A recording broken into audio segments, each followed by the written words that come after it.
El hecho ocurre en el Congreso de la Nación. El debate en la Cámara de Senadores lleva más de un mes y transita por su momento más tenso. Lisandro de la Torre, senador nacional por Santa Fe, con su brazo extendido muestra a los presentes uno de los documentos secuestrados al frigorífico Anglo. El ministro de Hacienda, Federico Pinedo, que es uno de los interpelados, no soporta la tensión y agravia al senador. Lisandro de la Torre se levanta indignado de su banca y avanza con paso intempestivo. El ministro de Agricultura, Luis Dujau, se interpone y lo golpea. De la Torre cae de espaldas y Enzo Bordavere, también senador por Santa Fe, corre para ayudarlo. Varios disparos retumban en la Cámara del Senado. Bordavere, herido con 2 proyectiles en la espalda, gira para enfrentar al agresor. El excomisario Ramón Valdés Cora le dispara con frialdad. Otro balazo en el pecho. Enzo Bordavere se desploma frente a Lisandro de la Torre, el verdadero destinatario de las balas.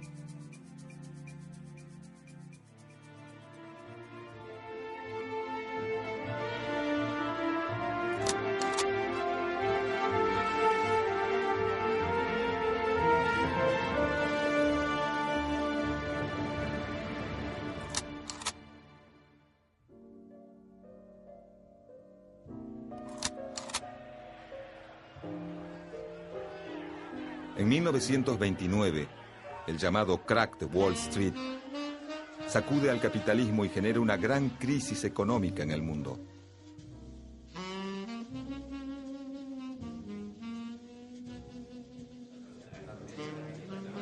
Gran Bretaña, el principal comprador de productos argentinos, despliega una serie de medidas para superar la crisis. Toma disposiciones proteccionistas y crea el Commonwealth, un área preferencial de compra y venta de productos con sus excolonias, entre las que se encuentran Australia, Nueva Zelanda y Canadá, grandes competidores de la Argentina en el mercado mundial de carnes.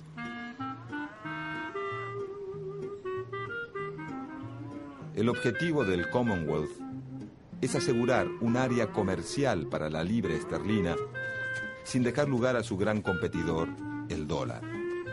Esto es necesario porque no hay un patrón internacional de intercambio de moneda, ya que el patrón oro ha desaparecido. De esta manera busca generar relaciones comerciales estables entre los miembros. La situación para las carnes argentinas en el mercado mundial es complicada.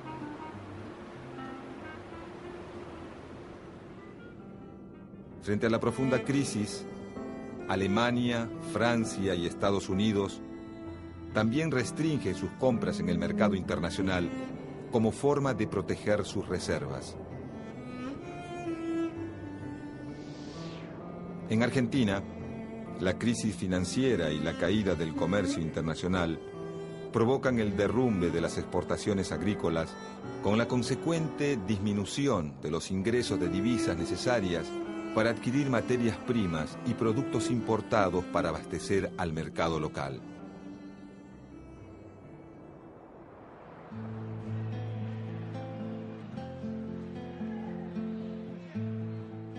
El gobierno de Hipólito Yrigoyen, sin embargo, sigue con una larga tradición argentina.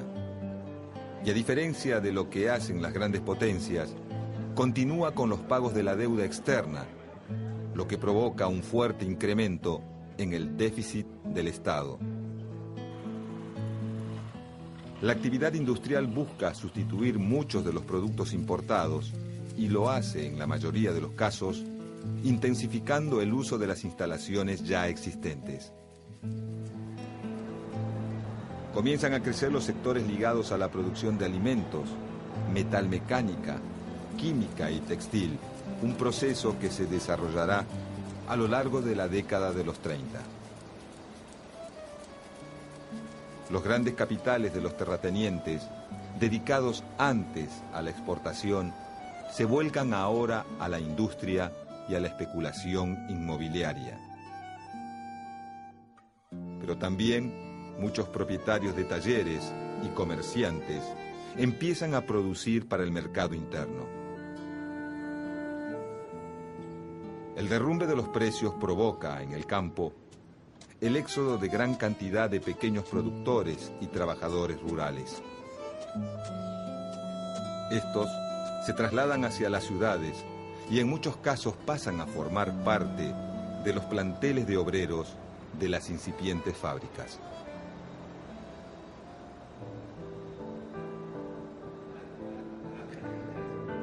Son los años del segundo gobierno de Hipólito Yrigoyen, líder de la Unión Cívica Radical, el partido mayoritario que gobierna el país desde 1916. Pero ante la profunda crisis económica y el proceso inflacionario, los sectores medios y populares dejan gradualmente de apoyarlo.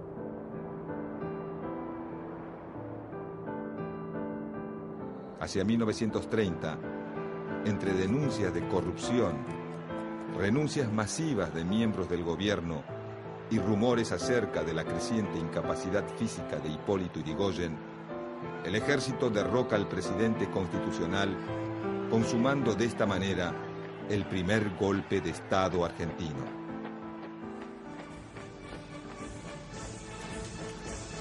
Las clases propietarias y los militares vacilan entre las diversas propuestas de acción. Por un lado, los nacionalistas, alentados por la propagación a nivel mundial de regímenes de este tipo, aspiran a un elitismo autoritario que acabe con el sistema de partidos.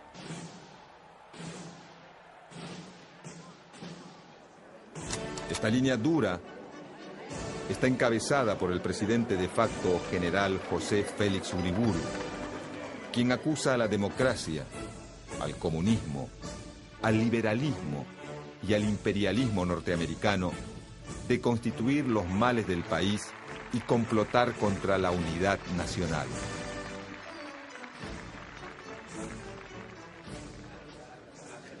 Este grupo nacionalista pretende el gobierno de una minoría proveniente del ámbito militar, amalgamada por la Iglesia Católica y no atada a intereses extranjeros.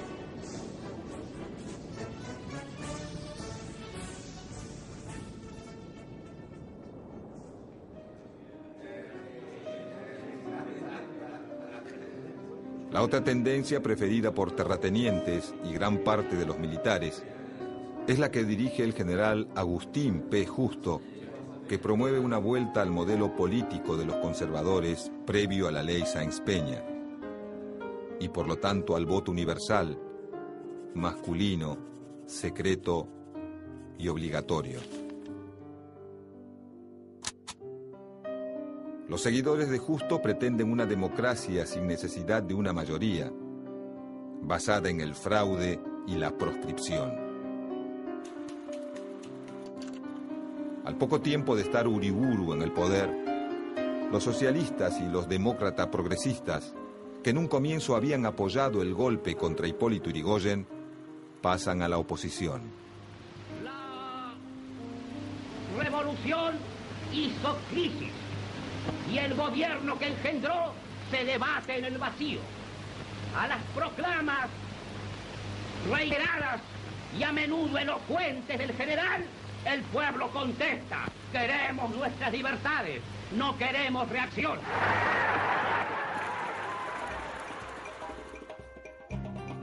Y los conservadores fundan un nuevo partido, el Demócrata Nacional. Para la misma época, la Unión Cívica Radical se reorganiza conducida por el expresidente Marcelo Torcuato de Alvear, y en julio de 1931, el general radical Gregorio Pomar intenta una revolución que es rápidamente sofocada.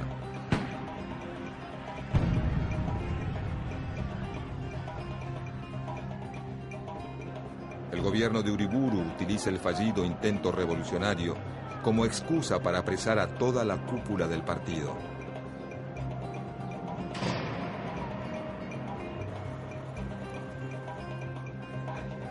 Ante la imposibilidad de llevar como candidato a Alvear, los radicales resuelven abstenerse en las elecciones presidenciales de 1931.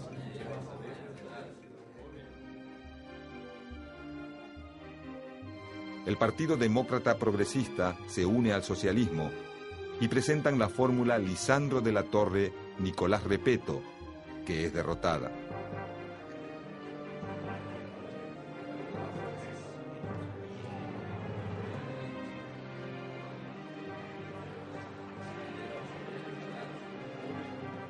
El Partido Demócrata Nacional, una fracción del socialismo, y el sector antipersonalista de la Unión Cívica Radical presentan a Agustín P. Justo como presidente y a Julio Argentino Roca, hijo, como vice.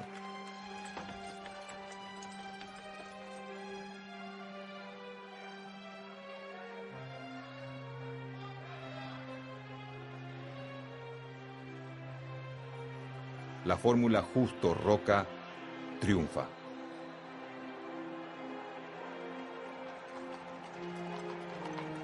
Aún con fraude, la victoria de los conservadores no es aplastante.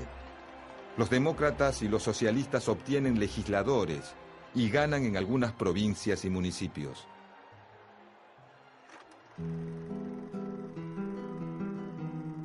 Hacia 1933, cuando empieza a notarse que la crisis iniciada en 1929 no es una más y que su profundidad alcanza niveles desconocidos hasta ese momento, el gobierno de Agustín P. Justo decide cambiar el rumbo de su política económica, nombrando a Federico Pinedo como ministro de Hacienda.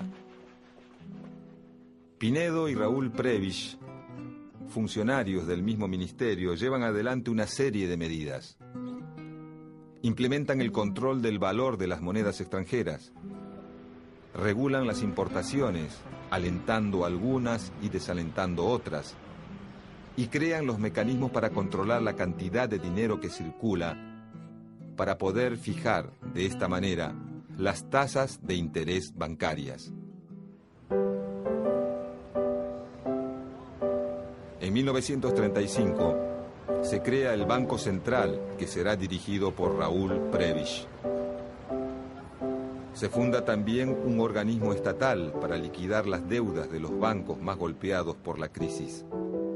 Y se crean las juntas reguladoras de carne, de granos, de algodón y de vino, para asegurar con fondos del Estado un precio mínimo a los productores. Se busca también reforzar los lazos con Gran Bretaña, ya que el gobierno argentino teme por el futuro de las exportaciones de materias primas.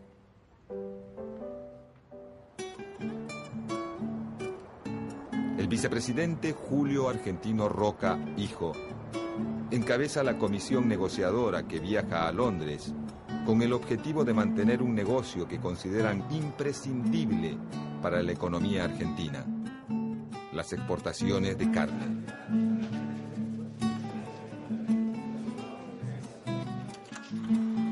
Las exportaciones se mantienen, pero a cambio, los británicos logran una extraordinaria negociación. Se aseguran que la totalidad de las libras ingresadas a la economía argentina se consuman en Gran Bretaña. Consiguen que se continúe con los pagos de la deuda a la banca inglesa en medio de esa profunda crisis, aun cuando la mayoría de los países han suspendido los pagos de sus compromisos. Obtienen un trato preferencial para la importación inglesa de carbón y bienes, para los ferrocarriles y los textiles.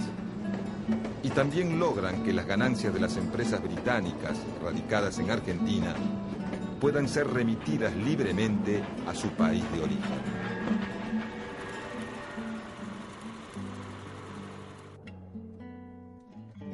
Los británicos defienden el sistema de transporte que mantienen instalado en el territorio argentino.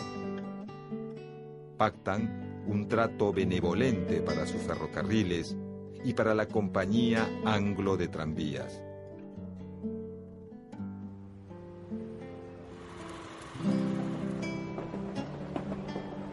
el gobierno argentino acuerda con el inglés que obligará a los colectiveros nacionales a unificarse con los tranvías en la llamada Corporación de Transporte de la Ciudad de Buenos Aires.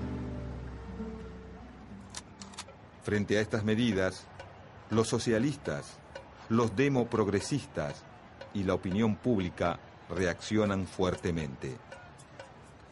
Mediante discursos y artículos en la prensa, denuncian esta maniobra como un atentado a los intereses de la nación.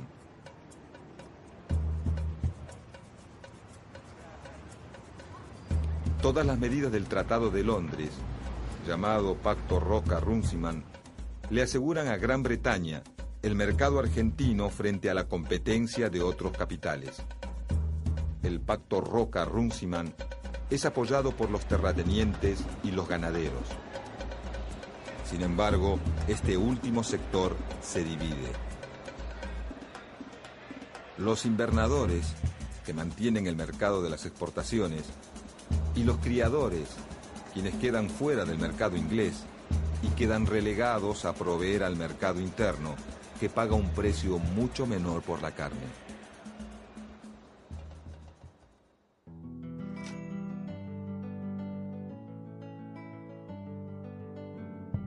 La Argentina, por su interdependencia recíproca, es, desde el punto de vista económico, una parte integrante del Imperio Británico.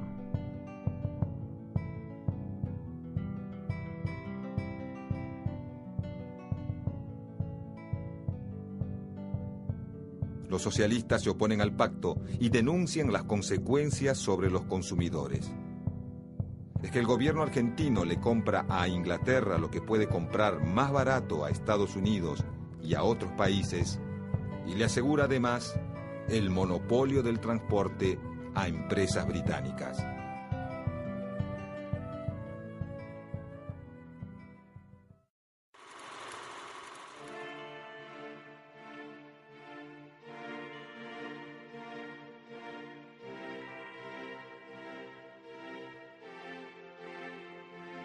En 1914, Lisandro de la Torre funda el Partido Demócrata Progresista, con la intención de aglutinar las fuerzas conservadoras a escala nacional. Aunque no lo consigue, es elegido diputado nacional en 1922, pero 3 años después se retira de la política para dedicarse a la administración de su estancia. En 1928, al ver a su partido en riesgo de disolución, retoma la actividad pública. Es nombrado senador nacional por Santa Fe y desde ese cargo denunciará el pacto Roca-Runciman y promoverá el debate.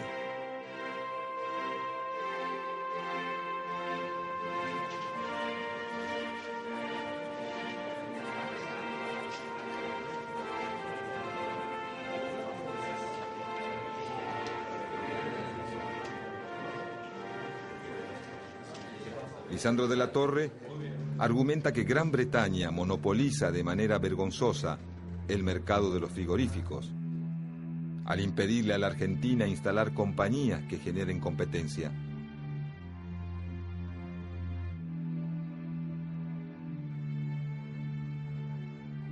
No podría decirse que la Argentina se haya convertido en un dominio británico porque Inglaterra no se toma la libertad de imponer a los dominios británicos semejantes humillaciones.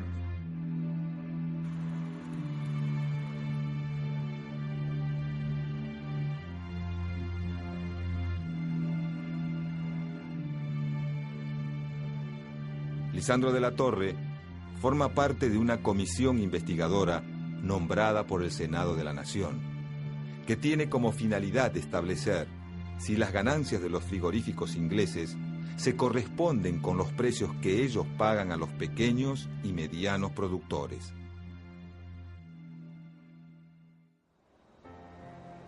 Los frigoríficos ingleses y norteamericanos manejan casi la totalidad del negocio de la carne. Mediante esta posición monopólica, ellos le fijan el precio a los productores.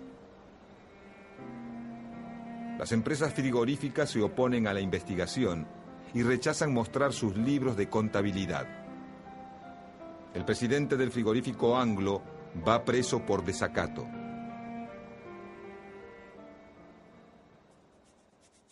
La tensión crece cuando en el Senado el socialista Alfredo Palacios aporta un dato clave. Los libros de contabilidad del frigorífico Anglo, que guardan valiosísima información, están ocultos en el vapor Norman Star, listo para zarpar rumbo a Inglaterra, bajo la leyenda Corned Beef.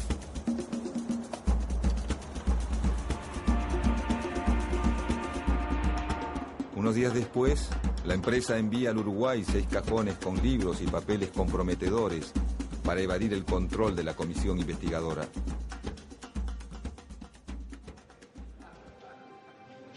El 11 de junio de 1935, los resultados de la investigación son presentados en el Senado. Lisandro de la Torre denuncia el robo frigorífico organizado y la acción extorsiva de un monopolio extranjero con la complicidad de un gobierno que unas veces lo deja hacer y otras lo protege directamente. Puntualiza los privilegios de las compañías británicas, la exención de multas, la tolerancia en el cobro de impuestos y la complicidad del gobierno.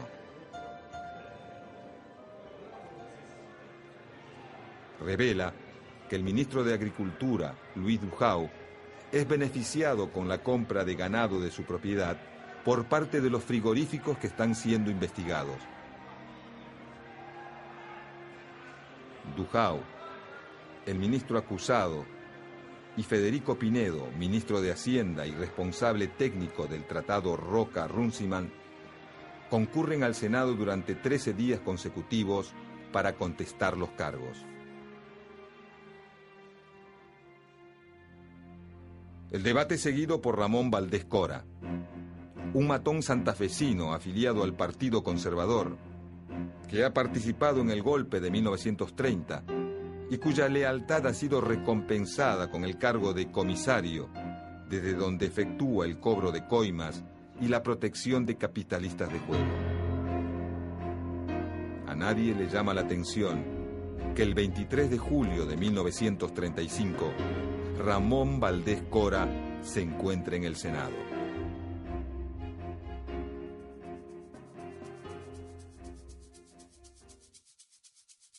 Lisandro de la Torre conmueve al Parlamento con sus denuncias. Al pueblo no solo conservar, sino aumentar estas conquistas.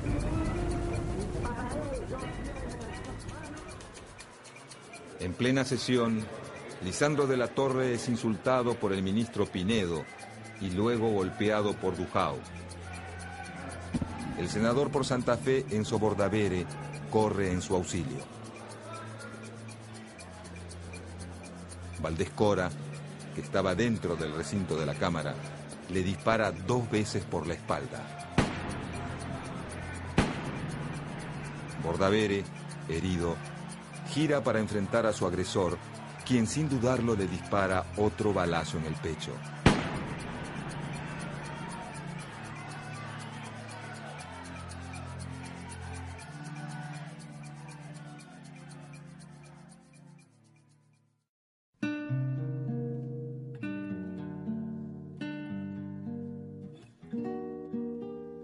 El senador muere poco después en el Hospital Ramos Mejía.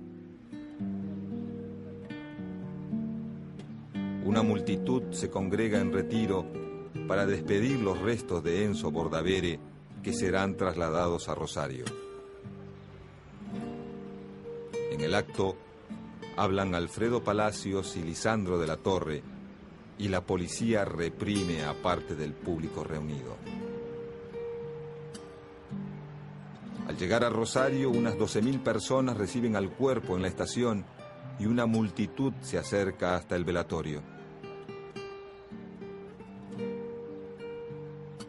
En Buenos Aires, Valdés Cora declara que efectuó los disparos al creer que Bordavere agrediría al ministro Dujau.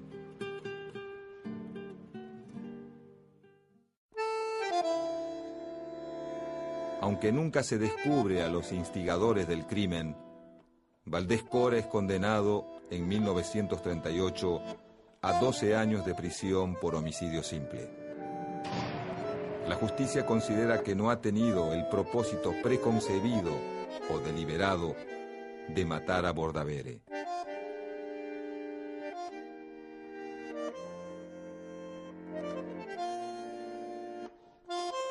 La Cámara Penal eleva la condena a 20 años, pero Valdés Cora queda en libertad por buena conducta en 1953.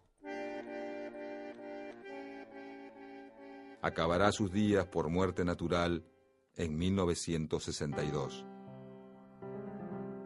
El pacto Roca-Runciman seguirá vigente y los frigoríficos ingleses y norteamericanos continuarán con el monopolio del comercio de exportación de las carnes argentinas.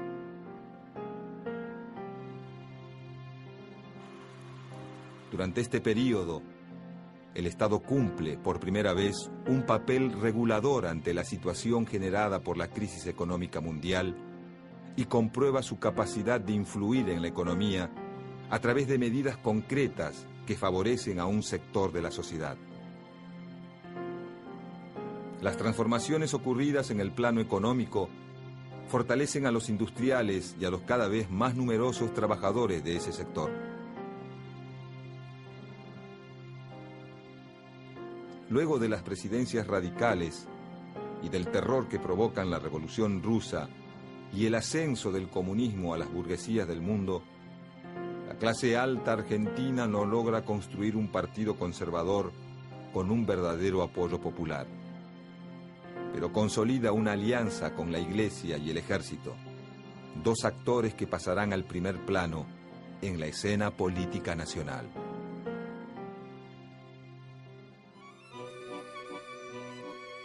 Los conservadores de los años 30 son más retrógrados que sus antecesores progresistas. Lisandro de la Torre, quizás el último exponente de esa antigua oligarquía que gobernó el país hasta el ascenso de los radicales, ya no tiene lugar en la nueva política argentina, y el 5 de enero de 1939, agobiado por su situación económica, se quita la vida.